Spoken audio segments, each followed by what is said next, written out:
Oi pessoal, tudo bem? Na aula de hoje a gente vai ver um pouquinho sobre obesidade. Essa é a aula 6 de vocês, está na página 22 da apostila. Bom, então vamos entender um pouquinho de como que funciona a obesidade. A obesidade nada mais é do que uma doença, tá? Ela já é considerada, ela já tem um registro, né, dentro da Organização Mundial de Saúde, né, e ela é caracterizada pelo acúmulo de gordura, né, no corpo. Ou seja, são pessoas que adquirem mais calorias através da alimentação do que elas realmente gastam durante o dia, né, durante os exercícios durante o dia. Né? E essa obesidade, ela é caracterizada pelo aumento superior a 20% do peso da pessoa. Então, se ela tiver aqui uma quantidade de gordura superior a 20% no corpo, ela já é considerada obesa, tá? Então, ela nada mais é do que a ingestão alimentar maior do que ela gasta diariamente. E como que a gente descobre se essa pessoa realmente está obesa ou não? Né, a gente faz isso através de um diagnóstico. Tá? O diagnóstico é feito através do cálculo de IMC, que chama Índice de Massa Corporal. Esse é um método já utilizado mundialmente e ele foi criado por Adolf Catlett. Né? Ele é um pesquisador que criou, né, esse índice de massa corporal, esse cálculo. Tá? Então, como que funciona? O IMC, a gente vai pegar o peso da pessoa em quilos e dividir pela altura da pessoa ao quadrado. Então, aqui tem um exemplo de uma pessoa que pesa 80 quilos e ela mede 1,60. Então, primeiro a gente vai multiplicar 1,60 por 1,60, né, porque é a altura ao quadrado, e depois a gente vai dividir 80, né, por essa altura ao quadrado. E aí a gente vai chegar aqui, ó, no IMC de 31,25. Mas como que a gente sabe, através desse número, se a pessoa está obesa ou não? A gente tem um gráfico onde a gente vai analisar. Por exemplo, essa pessoa que tem 31,25 de IMC, ela já vai estar caracterizada como obesidade de grau 1, né, que está aqui ó, entre 30 e 34,9. Então essa pessoa ela já é obesa, tá? Essa pessoa que a gente fez o cálculo aqui. Então vamos entender. Ó. Se o IMC dela der de menos do que 18,5, ela está abaixo do peso, ou seja, ela não está com peso legal. Se ela tiver de 18,6 a 24,9, ela está com o peso normal dela, tá? Então esse é um peso já adequado para a pessoa. Se ela tiver entre 25 e 29,9, ela já está com sobrepeso, né? Isso daqui já seria uma pré-obesidade. Então nesse ponto aqui a pessoa já tem que ter atenção. Se ela chegar no IMC de 30 a 34,9, ela já está com obesidade de grau 1. Se ela tiver de 35 a 39,9, ela está com obesidade de grau 2.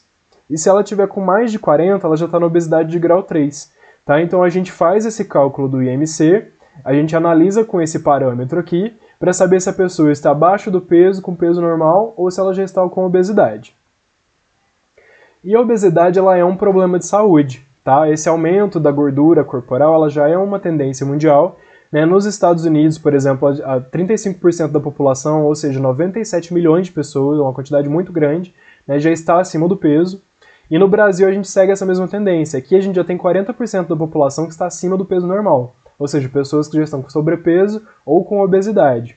Né? E há várias causas para o surgimento dessa obesidade. Né? A gente pode citar aqui uma predisposição genética, ou seja, a genética da pessoa já vai favorecer com que ela engorde mais facilmente.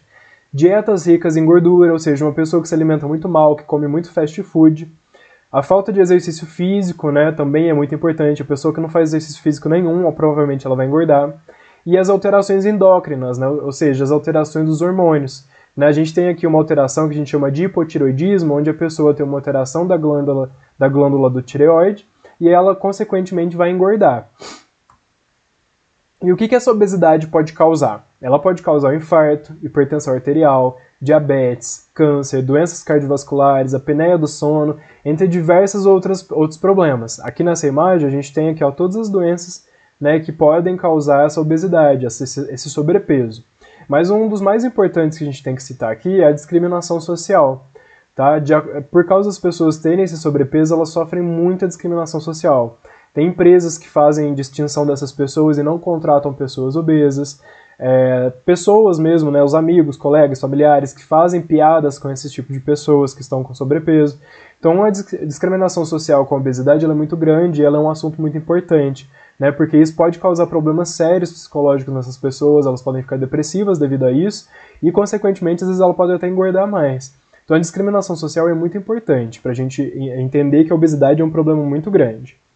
E qual que é o tratamento? Né? O tratamento vai envolver a alimentação e o exercício físico. Né? Então, em relação à alimentação, é importante a gente investir em frutas, legumes e vegetais, preferir os alimentos integrais aos refinados, evitar alimentos como biscoito, bolacha, essas refeições prontas que vêm congelada, né? Porque essas refeições prontas elas já são muito ricas em açúcar, sódio e gordura. Né? Então, elas são alimentações ruins, na verdade. A gente tem que evitar essas bebidas adoçadas como refrigerante, esses sucos de caixinha, porque essas bebidas elas são muito calóricas, elas não têm quase nada de nutriente.